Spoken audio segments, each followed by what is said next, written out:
Nous sommes en pleine phase exponentielle de la 5e vague. La circulation du virus n'a jamais été aussi intense.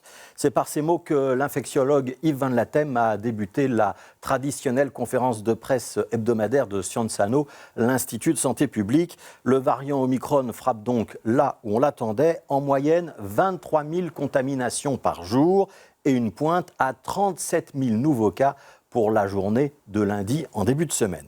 Alors ce niveau de contamination record, il n'entraîne pas pour l'instant de tsunami dans nos hôpitaux. Le nombre d'admissions est même en légère hausse, très légère hausse. 183 personnes qui entrent à l'hôpital chaque jour. Il y a aujourd'hui 2000 patients hospitalisés pour cause de Covid au total, mais seulement, si on peut dire, 406 en soins intensifs. Si la courbe des contaminations ressemble à l'Alpe d'Huez, la courbe des soins intensifs relève plutôt de l'altitude 100. Ce n'est pas très impressionnant.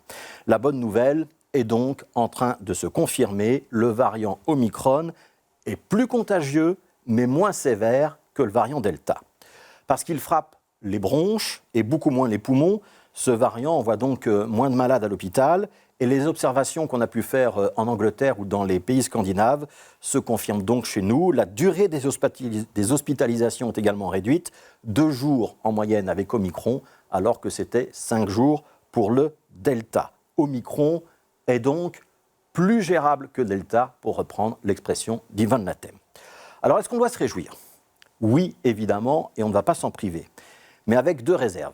La première, c'est que la situation est moins bonne à Bruxelles qu'ailleurs. Chez nous, c'est près d'un lit de soins intensifs sur 3 qui est occupé par un malade Covid, alors qu'on est à 1 sur 5 dans les 2 autres régions. C'est la conséquence concrète d'une vaccination insuffisante, car si la vaccination n'empêche pas les contaminations, c'est vrai, elle protège des cas sévères. Omicron n'envoie quasiment personne de vacciné aux soins intensifs.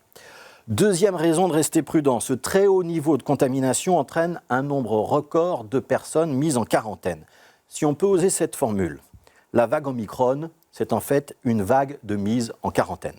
Ce qui a pour effet de désorganiser la vie en société, puisque ça impacte à peu près tous les secteurs avec des travailleurs absents, et les hôpitaux ne font pas exception. Sur les 2000 lits de soins intensifs qui sont théoriquement disponibles dans le Royaume, nous en avons en réalité aujourd'hui plus que 1400, et ça diminue tous les jours. C'est un point d'amélioration, comme disent les experts en management, qu'on ne devrait pas perdre de vue, car si la crise doit se poursuivre pendant 2 ou 3 ans, disent certains experts, on ne peut plus se permettre que ce nombre de lits qui sauvent des vies continue de diminuer.